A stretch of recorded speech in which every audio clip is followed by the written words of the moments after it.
The people of New York must be really confused. What happened? First, on Tuesday, just a couple days ago, they ran a big story about a video made by Big Bad Colin showing a cop chasing a fella through the projects of Los Angeles, through a black neighborhood in Los Angeles. They call it the Shootin' Newton neighborhood.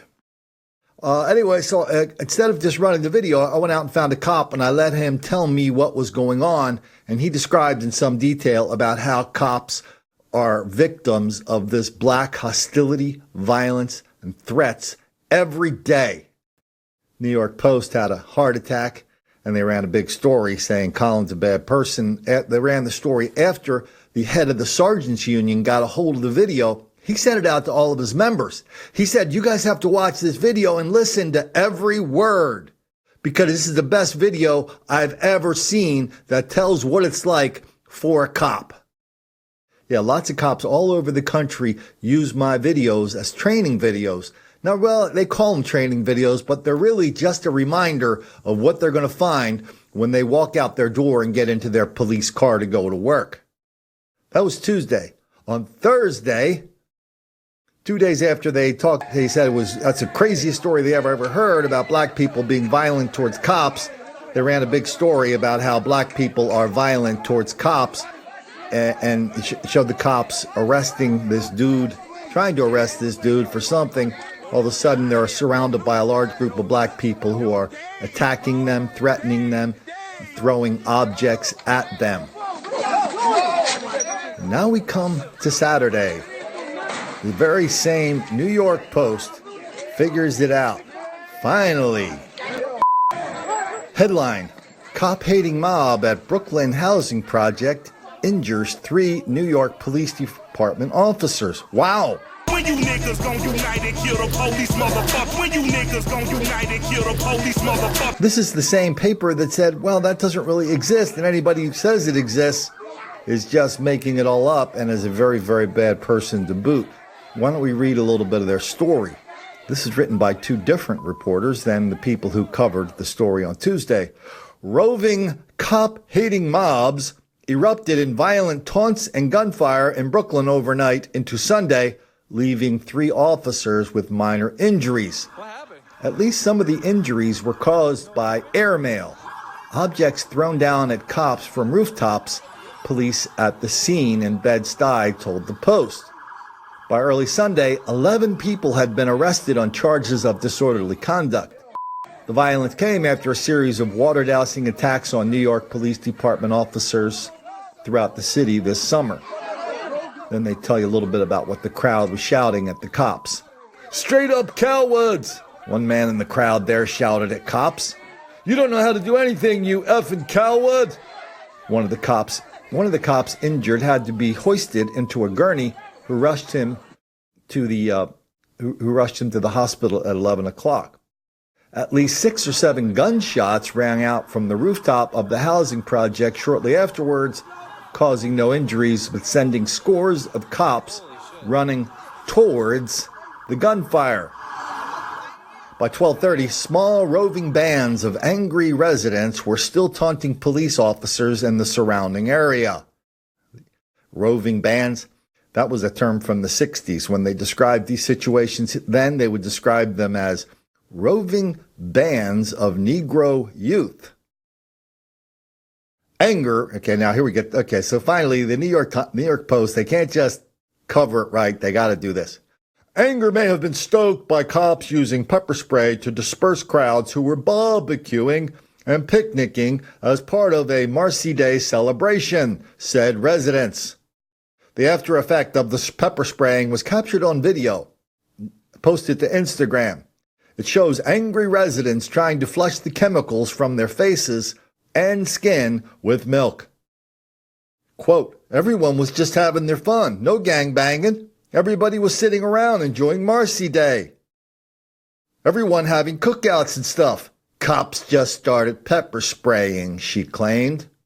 Yeah, so in her mind, the cops just showed up for no reason whatsoever at this large, violent party and they started pepper spraying people for no reason whatsoever. Another example of cops causing riots.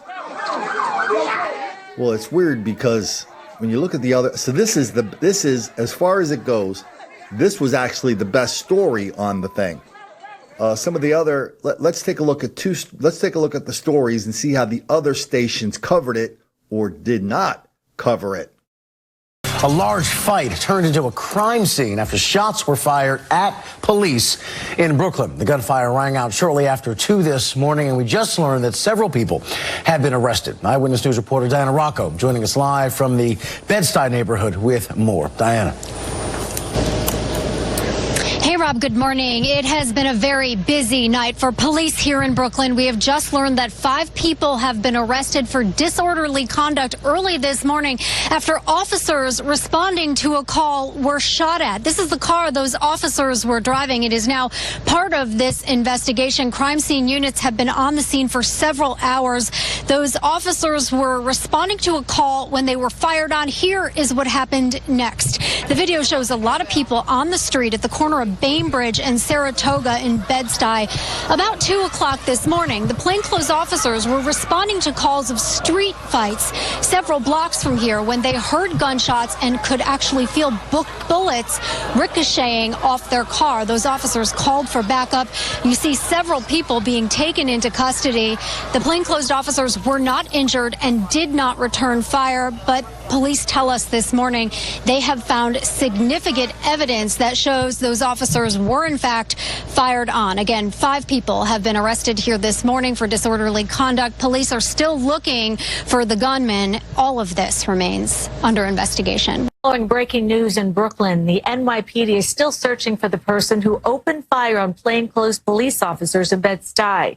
Officers were responding to a report of a fight on Saratoga Avenue and Bainbridge Street around 2 o'clock this morning. They say that's when someone started shooting. No one was struck. Police arrested 5 people involved in the fight, but officials say none of those suspects are believed to have fired at the officers. Here's the story from the NBC affiliate. Headline is about a plane crash at a New York home, a missing mom, a campaign to get animals out of animal shelters. Another story about the animal shelters. Story about a white dude that put a rice cooker in a New York subway as a bomb scare. Oh, here's a story. Finally, a story about violence. And from Los Angeles. Heather Locklear pleads no contest to fighting with deputies. But as far as any story that shows that large groups of black people were attacking cops with guns and objects thrown from buildings, and it went on for a long time over a long period of, over a long space, they just didn't get around to covering it, or maybe they just didn't think that was important. Fox News also kind of ignored it. They got into the Tlaib Omar, their latest controversy. Then they talked about Bernie Sanders promising to let half of the people out of prisons, and we should put more cops in prison. Down, down, down, nothing, nothing, nothing. There's a story about some white woman in Minnesota. She saw some of the fellas in her neighborhood. She going door to door. She pulled a gun on them and held them till the cops came. They said they were just soliciting funds for their football team.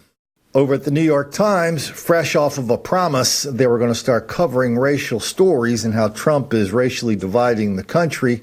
Well, they didn't do much on it either. They didn't do anything on it either. They did lots of stories about Trump causing all sorts of bad business to Central America, Trump causing big problems at the border, how America should be giving lots more free stuff to immigrants, how out in Portland, Oregon, the conservative protesters were causing all sorts of trouble for those meek, mild-mannered Antifa types. Some big bad conservatives are threatening a liberal New York writer, and she doesn't like that. She wants them all arrested. Nobody's doing anything about that. But here's a New York story right on the front page. The people of Central Park West want some parking spaces, but the bicycle riders don't like that. And here's a history story about all the fellas in the sugar fields. They are victims of relentless white racism all the time, everywhere.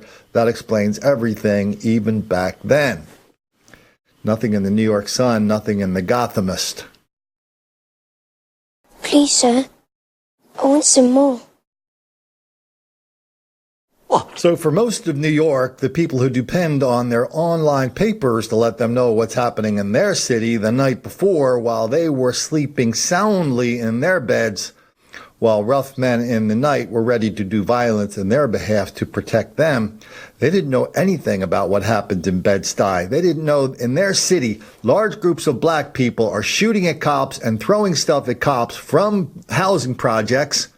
They didn't know it was a black thing. They still don't, no matter what version they read. Because to me, he ain't do no wrong, just shot a cop. The cops to stop them from doing their jobs, which is protecting the people of New York. That's the bad news. The good news is that kind of coverage where you ignore it, where you are in denial, deceit, and delusion about it. Oh yeah, that never makes the black kids angry.